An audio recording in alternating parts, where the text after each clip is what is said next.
গল্পটি মাত্র 16 মাস বয়সী জাইলিনের, যে তার মায়ের পৈশাচিকতার শিকার হয়ে অকালে দুনিয়া ছাড়তে বাধ্য হয়েছে। গত মার্চে আমেরিকার ক্লিভল্যান্ডের বাসিন্দা ক্রিস্টেল ক্যান্ডেলারি তার দুধের শিশু জাইলিনকে একা ঘরবন্দি রেখে বয়ফ্রেন্ডের সঙ্গে 100 কিলোমিটার দূরে সমুদ্র ভ্রমণে যান। কোলের শিশুর জন্য রেখে যান মাত্র কয়েকটি দুধের প্যাকেট, অথচ ছোট্ট জাইলিনের এখনো দুধের প্যাকেট খোলার সক্ষমতাই হয়নি। ঘরবন্দি জাইলিন মায়ের জন্য অনবরত কেঁদেছে, ক্ষুধা তৃষ্ণায় ছটফট করেছে। তার বাঁচার আর্তনাদ, চিৎকার, কান্না ক্লিভল্যান্ডের জনপদ প্রকম্পিত করেছে, কিন্তু কেউই বাঁচাতে আসেনি অসহায় জাইলিনকে। কান্না পৌঁছায়নি জাইলিনের মা ক্রিস্টেলের কানে, কারণ সে তো 10 দিনের ছুটিতে 100 কিলোমিটার দূরে বয়ফ্রেন্ডের সঙ্গে আনন্দ ফুর্তিতে ব্যস্ত।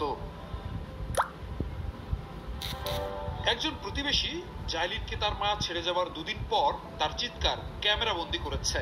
তাতে দেখা যায় বাঁচার জন্য কি অসহনীয় চিৎকার করছিল নিষ্পাপ শিশুটি।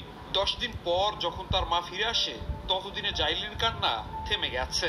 ক্ষুধা পিপাসায় কাতর জাইলিন দুনিয়া থেকে বিদায় নিয়েছে।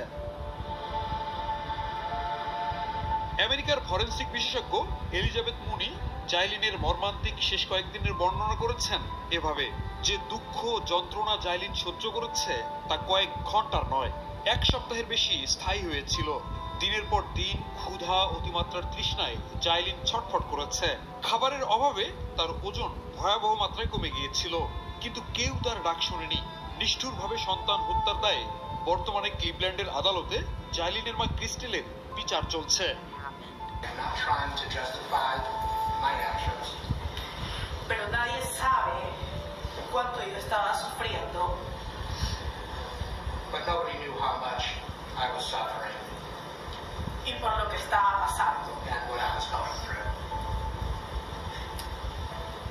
Todos los días le pido perdón a Dios y a mi hija, Yailin. Every day I ask forgiveness from God